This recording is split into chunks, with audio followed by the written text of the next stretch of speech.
हमें लगता है कि बस वो व्यक्ति जो किसी भी तरह से विकलांग नहीं होता वही जिंदगी में कुछ कर सकता है। उन्हीं के पास सोचने समझने का ज्ञान या इमोशंस होता है और वही प्यार कर सकते हैं। पर नहीं, आज की इस सच्ची कहानी में आपका ये भ्रम टूटने वाला है। दो विकलांग भाइयों के संघर्ष की एक ऐसी सच्ची कहानी आपको भी हैरानी के साथ साथ रुला देगी, जहां एक भाई शारीरिक अपंग होता है तो दूजा भाई मानसिक रूप से। आज मूवी स्ट्राइप उनकी सच्ची कहानी सुनाएगी। 2019 की इनसेपरेबल बॉयज, डायरेक्टर सांग ह्यो युक, IMDb 7.2। दोस्तों, ढेर सारा प्यार और सपोर्ट मूवी स्ट्राइप को देते रहे ताकि मैं फ्यूचर में भी आप सभी के लिए कहानियाँ लाती रहूं, कहानियाँ सुनाती रहूं। अब शुरू करती हूँ। कहानी की शुरुआत 16 साल के लड़के सिहान को दिखाते हुए हुई, जो कि एक अपंग बच्चा है। उसके शरीर के किसी भी अंग में कोई हरकत नहीं होती, न उसके हाथ चलते हैं और ना ही उसके पैर। कहा जाए तो उसका पूरा शरीर ही पैरालाइज हो चुका होता है। उसे नहाना, खिलाना, यहाँ तक कि टॉयलेट भी किसी और को करना पड़ता है। उसका हर एक पल का साथी बस उसका वही व्हीलचेयर है। छोटे में तो उसकी देखभाल करने के लिए उसकी माँ थी, लेकिन हाल फिलहाल में उसकी 16 वर्ष की उम्र में वो अपनी माँ को भी खो बैठा, जिसके बाद उसका इस संसार में कोई नहीं रहा। वो अब एक अनाथ हो चुका है।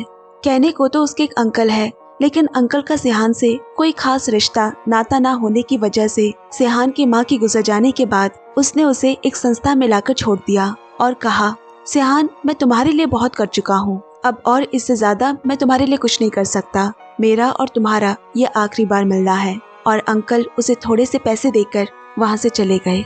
उस संस्था में बहुत से बच्चे हैं जो मंद मानसिकता यानी बौद्धिक अक्षमता या अपंगता के हैं। अब उनमें सिर्फ सेहा ही ऐसा बच्चा है जो सिर्फ शारीरिक रूप से अपंग है। उस संस्था को चलाने वाले चर्च के एक बूढ़े फादर है। उन्हीं सुस्त मानसिकता बच्चों के बीच डोंगो नाम का एक बच्चा भी होता है, जिसका दिमाग जितना भी उम्र बढ़ता जाए एक 5 साल के बच्चे जितना ही होता है। उसकी माँ भी उसे हमेशा के लिए छोड़कर किसी और के साथ शादी करके चली गई है। अब वहाँ सेहा की पहली बार मुलाकात अकेले खेल रहे डोंगो से हुई। डोंगो सेहा को देखकर मुस्कुराया और फिर अपने ही धुन में खेलने लगा। तभी कुछ बच्चे आकर डोंगो को मारने लग गए। ये देख सेहा को बर्दाश्त नहीं हुआ और व्हीलचेयर पे ही बैठकर चिल्लाने लगा, छोड़ दो उसे। उन बदमाश लड़कों को और क्या ही चाहिए था। उनमें से एक लड़के ने सेहा को ऐसे चिल्लाते गाली देता देखकर गुस्से में उसके सर पर एक पत्थर से दे मारा, जिससे कि सेहा के सर से खून बहने लगा। पर यहाँ सेहा ने इस तरह से उस लड़के को अपना दिमाग का इस्तेमाल कर चिल्लाया कि जिससे वो लड़का एकदम से खुद ही जमीन पर बैठकर रोने लगा। ये सारा कुछ दूर से डोंगो देख रहा होता है और उस दिन से सेहा और डोंगो के बीच एक नया बॉन्डिंग बनना शुरू हो गया। अब एक दिन संस्था के सभी बड़े बच्चे लोग पिकनिक पर गए हुए हैं। वहाँ उसी वक्त अचानक सेहा का व्हीलचेयर अपने आप ही ढालू जमीन पर पीछे की ओर जाने लगी और जाते जाते वो ऊपर से नीचे नदी में जा गिरा। उस वक्त सभी बड़े लोग दूसरी जगह पर बैठकर हंसी मजाक कर रहे होते हैं, इसीलिए डोंगो ही फौरन पानी में कूदकर सेहा को पानी से बाहर निकालकर उसकी जान बचाता है। इस हादसे के बाद तो उन दोनों का रिश्ता और मजबूत और गहरा होता चला गया। अब यहाँ ऐसा है कि जहाँ सेहा का दिमाग एकदम काम करता है पर उसका शरीर काम नहीं करता, वही दूसरी तरफ डोंगो, जिसका शरीर एकदम तंदुरुस्त है पर दिमाग की तरफ से वो थोड़ा सुस्त मनस्थिति का होता है। इसी वजह से दोनों एक दूसरे की कमियों को एक दूसरे का ही इस्तेमाल और मदद से पूरा करते। वो दो होते हुए भी एक ही है। सेहा दिमाग से डोंगो की मदद करता तो डोंगो सेहा को अपने शरीर से, जैसे वो सेहा को खाना खिलाना, सुलाना, व्हीलचेयर से कहीं पे ले जाना और टॉयलेट करवाया करता, वही सेहा डोंगो को चाइनीज सामान खरीदवाना, पढ़ाना जैसे और भी ढेरों काम उसे सिखाया करता। और भी कहा जाए तो ये दोनों खून के नाते से नहीं जुड़े होने से भी भावना और प्यार के नाते से जुड़े हुए हैं, इसीलिए इन दोनों का नाता बड़े और छोटे भाई जैसा होता है। डोंगो सेहा को बड़ा भाई मानता है तो वही सेहा भी छोटे भाई डोंगो से वैसे ही बर्ताव करता और एक बड़े भाई की तरह उसकी रक्षा भी करता। ऐसे ही करते हुए दिन बीतने लगे और अब सेहा और डोंगो भी बड़े हो चुके होते हैं। इसी के साथ संस्था चलाने वाले उनके फादर भी एक दिन चल बसे, जिससे डोंगो और सेहा काफी उदास है। डोंगो कितना भी जवान क्यों ना हो जाए, पर एक बच्चे का दिमाग होने की वजह से रात में सोते वक्त सेहा से कहता है, फादर तो हमें छोड़कर चले गए और ऊपर जाकर तारा बन गए, लेकिन आप मुझे छोड़कर कभी मत जाना भैया। मैं तुझे छोड़कर कहाँ ही जाऊंगा पगले, तू मेरा व्हीलचेयर चलाए बिना तो मैं कहीं जा ही नहीं सकता, कहते हुए सेहा उसे समझाने लगा। ये सुनकर डोंगो भी, ओ हाँ तो कहते हुए एकदम से खुश हो गया। लेकिन यहाँ अब चिंता की बात ये थी कि फादर के चले जाने के बाद उस संस्था को चलाने वाला और कोई नहीं था। इसीलिए उनके जाने के बाद से संस्था की पूरी बागडोर सेहा ने संभाल ली। लेकिन संस्था चलाने वाला कोई भी ऐसा मुख्य आदमी ना होने की वजह से अब संस्था में डोनेशन आना भी बंद हो गया, जिससे उन्हें पैसों की तरफ से बहुत दिक्कतें होने लगी। उस संस्था में और भी ऐसे बहुत से लोग हैं जिनकी दिमागी हालत सुस्त है। उन सब का जिम्मा सेहा ने ही लिया हुआ है, क्योंकि उस पूरे संस्था में सिर्फ वही तो था जो शारीरिक रूप से अपंग होने पे भी दिमागी रूप से नहीं है। इधर डोनेशन ना आने की वजह से कई महीनों से उस जगह का किराया ही नहीं भर पाए। इसीलिए सोंगजो नाम के एक आदमी ने सेहा को आकर खबर दी, इस जगह का मालिक तुम लोगों को यहाँ से निकाल रहा है, अब तुम सबको किसी नई संस्था में जाना होगा। ऐसी बात सुनकर तो पहले सेहा कहने लगा, अगर ऐसा है तो ये बहुत अच्छी बात है, कम से कम इस तरह से इनके प्रति मेरी जिम्मेदारी तो हटेगी। लेकिन उसे क्या पता था कि अगर ऐसा हुआ तो उसे और डोंगू को भी एक दूसरे से अलग होना पड़ेगा, क्योंकि वो दोनों ही अलग अलग विकलांगता के क्षेत्र में पढ़ते हैं और इससे फिर दोनों की संस्था भी अलग हो जाएगी। बाद में ये समझ आते ही सेहा की चिंता बढ़ने लगी।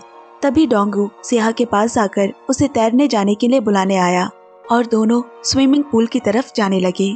असल में डोंगू एक बहुत ही माहिर तैराकी है, लेकिन वहाँ पहुंचकर उन्हें पता चला कि आज वहाँ कोई कंपटीशन हो रहा है। बेचारे स्विमिंग कॉस्ट्यूम में खड़े डोंगू को आज स्विमिंग करने को नहीं मिलेगा। वहाँ काम करने वाली एक लड़की मिमी ने उन्हें बताया और उसी वक्त कंपटीशन भी शुरू हो गया। सीटी बजी। डोंगू वो सुनकर एकदम से चल रहे उस कंपटीशन पूल में कूदकर तैरने लगा। वो इतनी तेजी से तैर रहा होता है कि उसे कोई पकड़ ही नहीं पा रहा। बड़ी मुश्किल से उसे पकड़कर बाहर निकाला गया और फिर कंपटीशन शुरू हुआ और विनर को अच्छी खासी रकम मिलती है। ये देखकर सेहा को आइडिया आया, अगली बार वो भी डोंगू को कंपटीशन में उतारने का प्लान करता है, जिससे पैसे तो आएंगे ही, साथ ही डोंगू का भी जीवन जीने का एक सहारा होगा। और आगे अगर वो अच्छा करता गया या उसे ट्रॉफीज मिलती गई तो वो दूसरों को कोच कर सकेगा, उन्हें ट्रेनिंग दे सकेगा और इस तरह वो भी आम लोगों की तरह जीवन जीने में सक्षम हो पाएगा।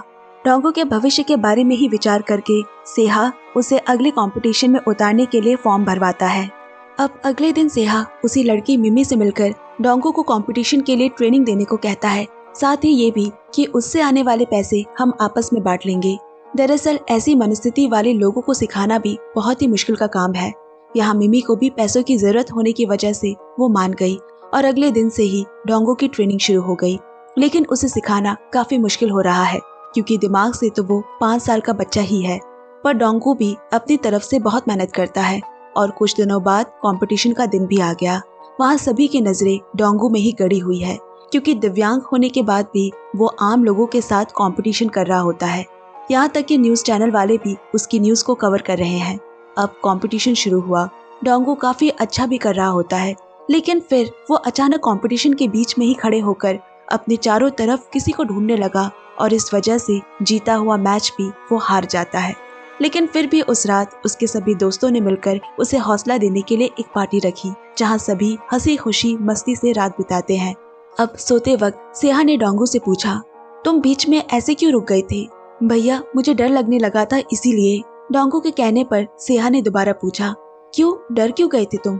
अब डोंगू ने कहा, क्योंकि उस वक्त मुझे मेरी माँ की याद आ गई थी और मैं डर गया था। भैया आपका व्हीलचेयर मेरे चलाए बिना तो आप कहीं नहीं जा सकते ना मुझे छोड़कर? डोंगू ने पूछा। मैं कहीं नहीं जाऊंगा, चिंता मत करो, लेकिन अगली बार जैसे भी करके तुम्हें कंपटीशन जीतना ही है, समझे? और फिर डोंगू ने हाँ कहते हुए सेहा से पिंकी प्रॉमिस किया। अगले दिन जब सभी खेल रहे होते हैं तभी वहाँ दूसरे संस्था से उन्हें ले जाने के लिए कुछ लोग आए और सभी को वैन में डालकर ले जाने लगे। लेकिन सेहा और डोंगू वही रहेंगे इसके लिए पहले ही अपील कर चुके होते हैं, जिसकी वजह से उन दोनों को वही छोड़ दिया। मगर बाकी लोग वहाँ से जाना नहीं चाहते। ये हमारा घर है, हमें और कहीं नहीं जाना। सभी सेहा से कैप्टन कैप्टन उनसे कहिए ना कि हमें कहीं नहीं जाना कहते कहते रो रहे हैं। इधर डोंगू भी, भैया उन्हें ऐसा करने से रोकिए ना, ऐसे हम इन्हें नहीं छोड़ सकते, हमें सबके साथ रहना चाहिए ना, हमेशा के लिए, है ना? कहते कहते अपने सर को वो पीटने लगा। पर यहाँ सेहा दिल पर पत्थर रखकर उल्टा उन्हें गाली देते चिल्लाते हुए बोला, अब जाओ तुम लोग यहाँ से, मैं अब से तुम लोगों का कोई कैप्टन नहीं हूँ, समझे? पर अब यहाँ सेहा और डोंगू को भी वो जगह छोड़कर जाना ही पड़ेगा, क्योंकि मालिक अगले दिन से ही वहाँ किसी और कंस्ट्रक्शन का काम शुरू कर चुका है। अब दोनों अपना सामान पैक कर कुछ दिनों के लिए उसी आदमी सोंगजू के घर रहने जाने लगे। इन सब में मिमी भी उन लोगों की मदद करती है। अब सोंगजू के घर पहुंचकर देखा तो वो बहुत गंदा पड़ा है, चारों तरफ सामान बिखरे पड़े हैं। और अगले दिन सुबह सुबह ही डोंगो ने पूरे घर को साफ कर दिया, जिसे देखकर सोंगजू ने पूछा, ये सब क्यों किया तुमने? पर डोंगो बोला, भैया को गंदगी बिल्कुल नहीं पसंद है, इसीलिए मैंने साफ कर दिया। सच्ची कहना होगा, डोंगो और सेहा का नाता एकदम ही पवित्र है। अब उसी दिन वो दोनों और मिमी मिलकर एक सामुदायिक केंद्र में जाते हैं, जहाँ ऐसे दिव्यांग लोगों को लॉटरी में घर दिया जाता है। उन्होंने भी वहाँ फॉर्म भरा और इसके बाद तीनों मूवी देखने गए, जहाँ तीनों ने खूब मस्ती की। वहाँ सेहा और मिमी को एक साथ हंसी मजाक करते देख इधर डोंगो के भी चेहरे पर थोड़ी जलन झलक रही है। अब इसके बाद तीनों ही हंसते हुए मस्ती करते हुए घर वापस लौटे, लेकिन घर पहुंचकर तो वो सभी चौंक उठे। 20 साल पहले डोंगो को जो छोड़कर चली गई थी उसकी माँ, आज 20 साल बाद उसे ढूंढते हुए वो वहाँ तक आ पहुंची। डोंगो के बारे में उसकी माँ ने स्विमिंग कंपटीशन में देखा था, वहीं से उसे डोंगो कहाँ है पता चला और उसे ढूंढते हुए वो यहाँ तक आ पहुंची। 20 साल बाद अब जाकर उसकी माँ उसे ढूंढते हुए आई है, जिस पल का डोंगो को कब से इंतजार था। सेहा से हमेशा पूछता रहता, मेरी माँ बहुत जल्दी मेरे पास आएगी ना भैया। आज डोंगो की ये चाहत तो पूरी हो गई, लेकिन इस पल के आने के बाद भी वो अपनी माँ को देखकर खुश नहीं है। आंखें भर आंसू लिए, मैंने आपको स्विमिंग पूल में कितना याद किया था माँ, लेकिन आप कभी नहीं आई। मैं खुद से ही खाना खाता स्कूल जाता, पर आप लौट कर नहीं आई। हर एक दिन मैंने आपको कितना याद किया। और रोते हुए वो वहाँ से चला गया। दरअसल उसकी माँ डोंगो को छोटे में ही स्विमिंग पूल में स्विमिंग करता हुआ छोड़कर चली गई थी, और इसीलिए ही वो हमेशा सेहा को लेकर स्विमिंग पूल आया करता, ताकि एक दिन तो अपनी माँ के मिलने की आस में। यहाँ डोंगो के मिल जाने के बाद अब उसकी माँ उसे खुद से दूर नहीं रखना चाहती, इसीलिए उसकी कस्टडी के लिए उसकी माँ ने कोर्ट में केस फाइल की है। पर डोंगो अपने भाई सेहा के साथ ही रहना चाहता है और वो उसे छोड़कर कभी जाना नहीं चाहता। अब केस की सुनवाई कुछ दिनों बाद होने वाली है, इसीलिए डोंगो की माँ डोंगो के लिए खाना बनाकर ले आया करती, जिसे देखकर सेहा बोला, इतने साल तक अपने बेटे को छोड़कर रही, अभी अचानक से ऐसा क्या हो गया? सेहा ने एकदम गुस्से से पूछा। डोंगो की माँ भी गुस्से में बोली, इसीलिए तो इतने साल में कुछ नहीं कर पाई जो मैं अब करना चाहती हूँ, और करूँगी भी। मैं उसकी माँ हूँ, तुम्हें क्या हो गया है? क्या मेरा बेटा जिंदगी भर सिर्फ तुम्हारे ही काम करता रहे, तुम्हारी ही जरूरत को पूरा करता रहे, यही चाहते हो? जोर जोर से उस पर चिल्लाने लगी। इतने में डोंगो बीच में आकर, मेरे भाई को कुछ भी नहीं कहना, उन पे मत चिल्लाना। अपने बेटे के मुंह से ऐसी बातें सुन वो भी दंग रह गई और वापस लौटकर जाने लगी। सच्ची में इन दो भाइयों का रिश्ता खून के रिश्ते से भी बड़ा है। दोनों ही एक दूसरे से बहुत प्यार भी करते हैं। अब कोर्ट में फैसले का दिन आया। सेहा भी डोंगो को कोर्ट में क्या क्या कैसे कैसे कहना है ये सब कुछ पहले से ही सिखा कर रखता है। डोंगो को अपने भाई के साथ ही रहने का मन है, लेकिन वहाँ जाकर पता नहीं ऐसा क्या हो गया। जब जज ने किसके साथ रहना चाहते हो पूछा तो उसने अपनी माँ की ओर इशारा किया। शायद उससे कुछ गलती हो गई है सोचकर फिर से वही सवाल पूछा गया तो उसने माँ के साथ कहा, और ये सुनकर सेहा को बहुत ही दुख पहुँचा। दरअसल कोर्ट के अंदर आने से पहले डोंगो ने मिमी और सेहा को साथ हंसते हुए देखा था। उसने शायद भैया मुझसे ज्यादा मिमी के साथ खुश रहेंगे ये सोचकर इसीलिए भी उसने अपना ये फैसला सुनाया होगा। अब दोनों भाई का एक दूसरे से अलग होने का समय आ गया है, जो दोनों के लिए ही कष्टदायक है। डोंगो को जाने का मन नहीं है, पर वो मजबूर है। वो सेहा से बोला, मेरे साथ चलिए ना, नहीं तो आप कहीं नहीं जा पाएंगे। जब तक मैं आपका व्हीलचेयर नहीं चलाऊंगा आप कहीं नहीं जा सकते, यही कहा था ना आपने मुझसे। भावुक होकर डोंगो कहता है। अब यहाँ सेहा अपना मन कठोर करके बोला, ऐसी कोई बात नहीं है, मेरा व्हीलचेयर चलाने के लिए मिमी और सोंगजू है ना मेरे पास।